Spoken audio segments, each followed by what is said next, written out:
에스겔 4장 12절에서 15절까지 말씀입니다.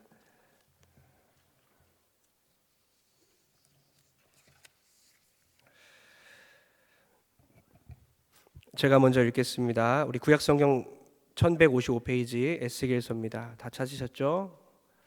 에스겔서입니다. 성경 갖고 오신 분 꼭 펴주세요.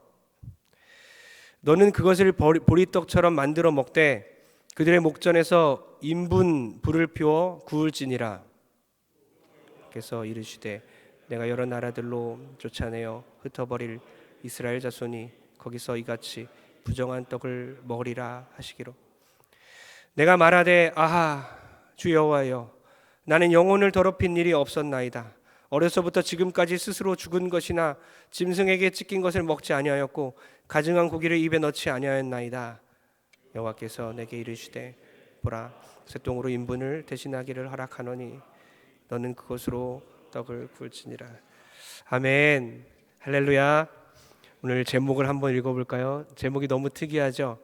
세상에 이런 제목이 없는 것 같아요. 제가 지어봤습니다. 우리 한번 읽어보겠습니다. 시작. 소똥으로 떡을 구워 먹는 교사. 네. 너무 잔인한가요? 다시 한번. 소똥으로 떡을 구워 먹는 우리라고 한번 해보겠습니다. 시작. 소똥으로 떡을 구워 먹는 우리. 여러분, 교사 이름만 들어도 참 그 거룩함이란, 교사의 삶이 어떠해야 하는지, 교회에서 교사는 어떤 존재인지 생각하면 생각할수록 참 가슴이 떨립니다. 저는 그래요. 교사는 그런 존재이기 때문이에요. 한 영혼을 담당하고 그 영혼을, 교회를 사랑하게 하고 담임 목사를 사랑하게 하고 목회자들을 존경하게 하고 아이들이 교사들을 사랑하게 하고 우리 교회를 사랑하게 하고 어렸을 때부터 노년에 이르기까지 우리 교회를 너무너무 사랑하게 하고 교회에서 그 꿈과 비전을 이룰 수 있게 하는 그 교사, 그의 말과 그의 행동이 어떠해야 하는지, 그의 삶은 메시지가 돼야 합니다. 말로만 가르치는 게 아니라 삶이 메시지가 돼야 합니다. 에스겔서 4장은 에스겔 선지자가 여러 가지 상징적 행동을 통해 하나님의 예언을 전하는 내용이에요. 하나님의 메시지를 말로만 전하는 게 아니라 소똥으로 떡을 구워 먹는 그런 모습까지, 그런 행동까지 해야 하는, 그렇게까지 해서 하나님의 복음을 전해야 하는 그런 존재라는 것이죠. 에스겔은 그렇게 하나님께 요청을 받았습니다. 여러분, 저에게 참 은혜가 되는 것은 설교가 말로써 하는 그런 일이 아니라 말로 가르치는 것보다 삶으로 가르치는 것이 더 중요함을 제가 깨닫고 있기 때문이에요. 아직 부족하지만 저에게 하나님의 메시지가 삶에서 나타나지 않으면 저는 실패했다고 말해도 과언이 아닙니다. 가정에서도 말이 아니라 삶으로 복음을 전해야 하는, 그렇게 살아낼 때에 자녀들이 복음을 깨닫고 또 부모님의 사랑을 깨달을 수 있는 것이죠. 마찬가지로 이 시대 선지자인 교사들, 귀한 교사들이 여기 앉아 있습니다. 이 교사들이 우리 동선의 아이들을 삶으로, 메시지로 변화시키게 될 줄 믿습니다. 이 아이들이 하나님께서 저에게 맡겨주신 영혼이에요. 하나님이 먼저는 담임 목사에게 어린아이 한 명부터 어르신에 이르기까지 다 맡겼어요. 그들의 아픔과 그들의 실패는 저의 실패입니다. 마찬가지로 교회 학교를, 다음 세대를 제가 혼자 할 수 없게 우리 교역자들과 또 장로님들과 또 부장님들과 교사들에게 위임하고 함께 키우기로, 함께 양육하기로 이렇게 결정이 된 것이죠. 교사들이 우리 동선의 아이들을 삶으로, 메시지로 변화시키게 될 줄 믿습니다. 더 나아가 이 시대에 죽어가는 모든 아이들을 이 지역사회에서 강동구, 서울, 대한민국 이 세계의 귀한 아이들까지도 변화시키는 그런 변화의 중심축이 우리 교사들이 될 줄 믿습니다. 그 사명을 품고 오늘 이 시간 결단하는 시간 되길 축복합니다. 그런데 어느 정도까지 해야 합니까? 하나님, 정말 소똥입니까? 하나님, 얼마나 내가 학생들을 섬겨야 할까요? 이 정도면 되는 거 아닌가요? 아니면 저 사람 정도면 되나? 교사들 중에서 또 특출난 사람들이 있지 않습니까? 저 정도 섬기면 되는 것인가? 나는 부족하니까. 올해에는 이 정도만. 그 기준을 우리가 정하죠. 에스겔 4장 13절 다시 한번 읽어봅니다. 13절 한번 읽어볼게요. 시작. 또 여호와께서 이르시되 내가 여러 나라들로 쫓아내어 흩어버릴 이스라엘 자손이 거기서 이같이 부정한 떡을 먹으리라 하시기로. 하나님을 섬기지 아니하고 타락한 이스라엘 백성들, 하나님의 말씀을 거역하는 이들에게 결국에는 그들이 궁핍이 찾아올 것이고, 결국엔 적과 꿀이 흐르는 가나안 땅에서 쫓겨날 것이고, 하늘의 신령한 복을 받지 못할 것이고, 영적인 가난과 비참함을 면치 못하게 될 것이다. 부정한 떡을 먹게 되는 그 비참한 상황이 올 것이다. 그것을 예언하면서 에스겔에게 그것을 행동으로 옮겨서 보여주라는 거예요. 인분, 사람 똥이죠. 처음에 명령은 그거였어요. 그들의 비참한 상황을 너가 말이 아니라 삶으로 나타내야 되기 때문에, 그것이 선지자고 목사고 교사이기 때문에 이스라엘 백성들이 처할 그 운명과 그 예언의 말씀을 인분에다가 떡을 구워서 너가 그것을 먹음으로써 그들이 나중에 부정한 떡을 먹게 되는 비참한 상황을 미리 보여주어라. 이렇게 시청각 교육으로 그들에게 예언을 하라고, 삶으로 메시지를 전하라고 주님은 요청하고 있는 것이죠. 인분, 이스라엘 백성들의 부정함을 암시하는 거예요. 이스라엘이 부정한 짓을 했기에 선지자에게도 부정한 행동을 하라는 것입니다. 인분으로 불을 피워 떡을 먹으라는 거예요. 정말 기가 막혀요. 12절 다시 한번 봅니다. 12절입니다. 시작. 너는 그것을 보리떡처럼 만들어 먹되 그들의 목전에서 인분 불을 피워 구울지니라. 인분에다가 사람 똥에다가 불을 피워. 어떻게 이런 일이 가능할까요? 너무하신 거 아닙니까? 하나님 너무하신 부르심이에요. 너무하신 요청이고 너무하신 부르심입니다. 교사는 뭐든 해도 되는 건가요? 14절에 에스겔이 한탄합니다. 14절 읽어보겠습니다. 14절입니다. 에스겔이 한탄하는 내용 읽어보겠습니다. 시작. 내가 마르되 아하 주 여호와여, 나는 영혼을 더럽힌 일이 없었나이다. 어려서부터 지금까지 스스로 죽은 것이나 짐승에게 찢긴 것을 먹지 아니하였고 가증한 고기를 입에 넣지 아니하였나이다. 히브리어에는 운율이 있는데 잘 읽어야 됩니다. 운율을 우리가 알 수 없기 때문에 그냥 성경을 잘 보고 어떤 상황인지를 보고 읽어야 돼요. 내가 말하되 아하 아니죠. 아하 아닙니다. 탄식입니다. 어떻게 그럴 수가. 고통이나 슬픔을 표현하는 단어예요. 간절한 호소문에 등장하는 단어가 이겁니다. 나는 영혼을 더럽힌 일이 없었습니다. 하나님, 어떻게 부정한 인분으로 떡을 구우면 내 영혼도 더러워지지 않겠습니까? 율법적으로 부정하게 되면 전염성이 있는데, 전염병이 있는 나병 환자들은 돌로 쳐 죽여야 하고 성내에서 살지 못하고 그들끼리 살아야 하는데, 내가 제사장 가문의 사람으로서 율법 교육을 엄격히 받은 사람으로서 이 금지된 음식을 먹으면서까지 내가 부정하고 더럽고 비참하게 될 이유가 있겠습니까? 어떻게 이럴 수가 있겠습니까? 하나님, 이렇게 하나님께 요청하고 있는 거예요. 하나님이 그것을 들어주십니다. 15절을 다시 한번 읽어봅니다. 시작. 여호와께서 내게 이르시되 보라, 쇠똥으로 인분을 대신하기를 허락하노니 너는 그것으로 떡을 구울지니라. 아멘. 처음에 소똥으로 떡 구워 먹으려니까 너무한 것 같지만 그게 아니에요. 하나님 살려주신 겁니다. 인분에다가는 도저히 안 되니까 소똥에라도. 부정한 사람이 되지 않기를 간절히 에스겔이 열망하니까, 그래, 그것까지 못하겠지, 그럼 이렇게라도 하라. 교사는 뭘까요? 어떻게 살아야 할까요? 정말 하기 싫은 것까지 해야 할까요? 내가 부정하게 되는 것까지 감당해야 하나요? 하나님 너무하십니다. 여러분, 술 취하고 방탕한 학생들이 있어요. 중고등학생 때 그러지 않습니까? 그 아이들 가르친다고 하나님께서 교사들에게 야 너희 반 아이들 다 알잖아. 술 취하고 방탕한 거. 너도 술 취하고 방탕해라. 한번 해봐라. 물론 그러면 좋다고 하는 분들도 있습니다. 그러나 그것 자체가 너무한 거예요. 저도 복음을 전하기 위해서 전에 초등학교 동창들을 한 10년 전인가요?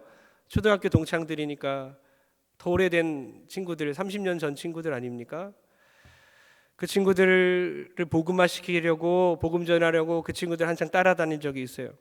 술과 회를 먹는데 초밥 먹는데 저는 안 마시잖아요. 그냥 앉아 있는 것만으로도 쉽진 않아요. 다 술 취해가지고 그래 내가 받아주리라. 근데 초밥에 침 뱉는 거 먹으라 하니까 소똥에 뭐 떡 구워 먹는 건 전 할 수 있을 것 같은데 초밥에 자기 침을 뱉어서 다 술 취했잖아요. 먹으라고 주는 거예요. 먹었어요. 그 영혼들을 구원하고 싶어서 그냥 침 뱉은 그 초밥 먹으면서 하나님 이렇게까지 해야 합니까? 이들을 구원하여 주세요. 근데 그 다음 코스가 단란주점이었습니다. 지하로 내려가는데 막 끌고 가죠. 힘으로. 어떤 여성이 제 손을 잡고 당겨서 도망 나왔어요. 도저히 하나님 인부는 안 되겠어요. 소똥까지만.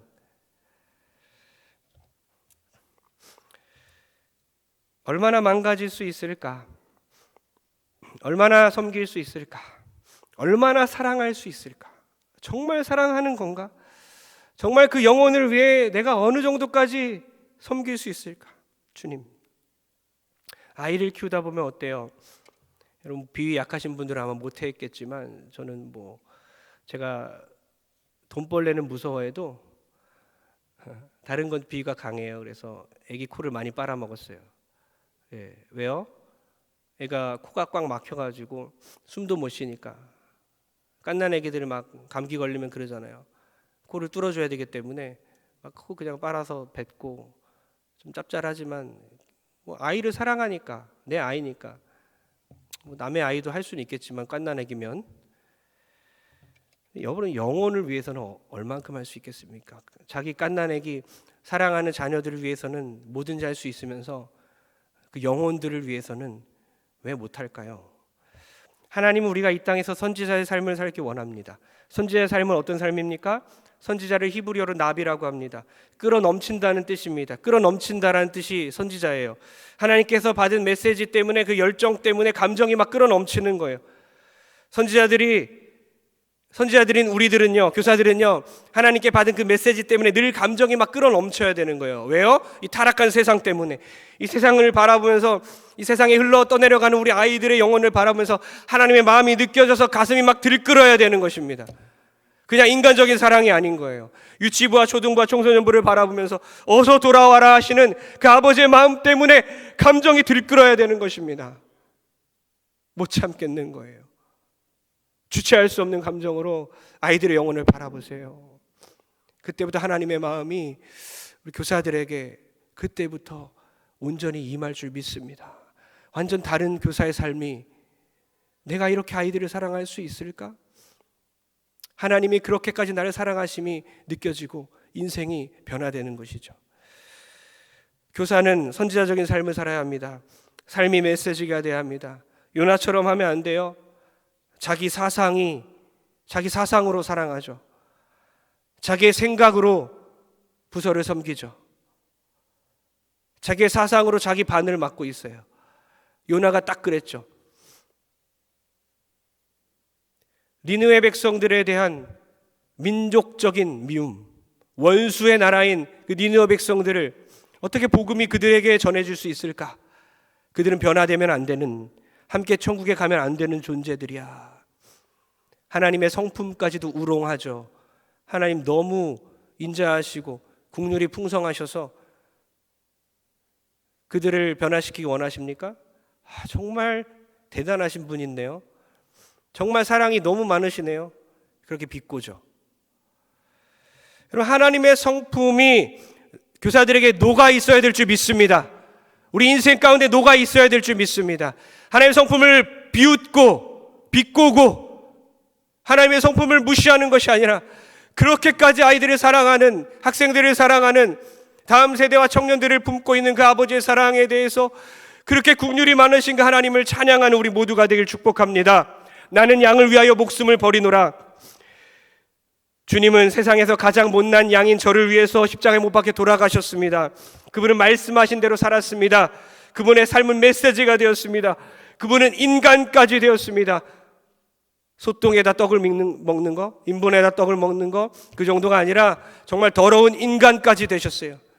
타락한 그 인간의 그 모습 자체로, 죄는 없으시지만 정말 먼지와 같은 그 존재, 피조물인 그 존재로 하나님은 성육신 하셨다는 것입니다. 예수님은 우리를 구원하기 위해 인간이란 존재가 되셨어요. 참 선지자의 삶을 사셨던 우리 주님, 내가 그대에게 영생 주노니 영원히 멸망하지 아니할 터이요 또 그들을 내 손에서 빼앗을 자가 없느니라. 그 말씀처럼 우리는 영생을 얻었고 아무도 주님으로부터 우리를 뺏을 수 없게 되었습니다. 사랑하는 교사분들, 그리고 우리 성도님들이여, 우리를 이 시대를 변화시키며 학교와 우리 가정과 교회를 변화시키는 그런 사명을 주신 그 하나님께 영광 돌리며 1년 동안 그 부르심에 응답하는 여러분 되길 축복합니다. 결론적으로 제가 하나 이야기를 들려드리고 마칠까 합니다. 지금 강남 중앙침례교회, 정말 유명한 교회예요. 대형 교회입니다. 몇 명인지 한 10,000명 넘는 것 같아요. 거기 최병남 목사님이 담임 목사님이십니다. 그분이 이제 미국에서 세미안 교회라는 곳을 개척하셔서 거기도 엄청 부흥했어요. 제 처가 거기 한 1년 정도 다녔고, 그다음 제가 결혼해서 데려갔는데 그 교회에서 이 최병남 목사님께 기도도 받았어요. 그런 인연이 있었던 그 목사님인데요. 지금 강남 중앙침례교회로 한국으로 오셔서 또 거기를 담임 목회하고 계셔요. 근데 그분이 어렸을 때, 주일학교 학생이었을 때 교사를 통해 변화받은 이야기가 페이스북에 있어서 제가 그것을 읽어드릴까 합니다. 고마운 이현숙 선생님, 그 목사님의 글입니다. 병나가 교회 가자. 초등학교 4학년이 시작되던 주일 아침 8시 웬 낯선 사람이 우리 집 마당으로 내 이름을 부르며 들어왔다. 은평교회 주일학교 4학년 이현숙 선생님이라고 했다. 나는 교회 안 댕기는데요. 나보다 더 놀란 건 선생님이었다. 너 우리 반인데? 나중에 알고 보니 사연이 이랬다. 은평리에 초등학생이 몇 명 없다 보니까 은평교회 목사님이 아이들을 교회에 모두 등록해 두신 거였다. 도시에 살다가 부모님이 계시는 이 시골에 내려와서 교사가 되었던 이현숙 선생님에게 주어진 출석부에 있었던 나의 이름, 당연히 결석생인 줄 알고 수소문해서 논두렁길 30분을 걸어서 초가집으로 찾아오신 것이다. 이런지하에 교회 관심 없다고 말했고 선생님은 다음 주에 또 올게 하시고는 그 먼 길을 다시 돌아가셨다. 알람 시계처럼 선생님은 주일 아침 8시면 마당에 들어오시고 나의 이름을 불렀다. 그렇게 몇 달이 지났는데 선생님은 한 주도 빠지지 않고 30분 논두렁길을 걸어 우리 집을 찾아왔고 빈 걸음으로 30분을 되돌아가서 9시 어린이 예배를 섬기셨다. 주일 아침 8시만 되면 가슴이 두근거려서 나는 뒷산으로 도망갔고 헛간에 숨으면서 선생님을 피했다. 결국 그 사랑에 지고 말았다. 믿음이야 중학교에 들어가서 생겼지만 이현숙 선생님의 따뜻하고 집요한 사랑이 나의 마음을 녹였다. 한 어린 영혼을 위해 매 주일 아침 1시간을 아끼지 않았던 선생님. 고등학교 2학년 이후로 은평교회를 떠나서 한 번도 뵌 적이 없었다. 소식도 몰랐다. 하지만 나의 간증에는 늘 등장하시는 선생님. 지난주 지인을 통해 이현숙 선생님의 전화번호를 드디어 알게 되었다. 손이 떨려서 전화번호를 누르기도 버거웠다. 기억하실런지 전화를 하고 나의 이름을 이야기하니 대번에 목사님 하고 그 옛날 그 부드러운 목소리가 전화기 너머로 들려왔다. 눈물은 왜 그렇게 나는지. 선생님, 저 병나기예요. 저 기억하겠어요? 목사님, 알지요. 당연히 알지요. 저는 목사님 설교를 늘 듣고 있습니다.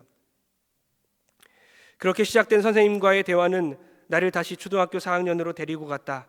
고맙다는 말로는 부족한데 고맙다는 말만 연거푸할 수밖에 없었다. 고마운 이현숙 선생님, 예수님 믿지 않는 우리 집에 복음을 들고 와준 고마운 우리 선생님, 이렇게 편지를 정리한 페이스북을 읽고 참 마음이 뭉클했습니다. 그러면서 저는 비전이 생겼어요. 이 편지를 오늘 이 귀한 교사들이 훗날에 받게 되기를 소원합니다. 여기 이제 반주 주시고요. 여기 세우신 하나님이 세우신 존귀한 이 교사들을 통해서 훌륭한 목사님들이 나오고, 할렐루야, 선교사들이 세워지고,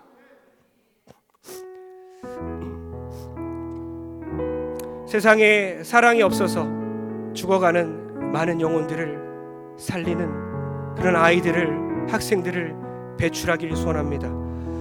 정말 위대한 삶을 사는 학생들이 이 교사들을 통해서, 우리 교회를 통해서 많이 나올 줄 믿습니다. 할렐루야.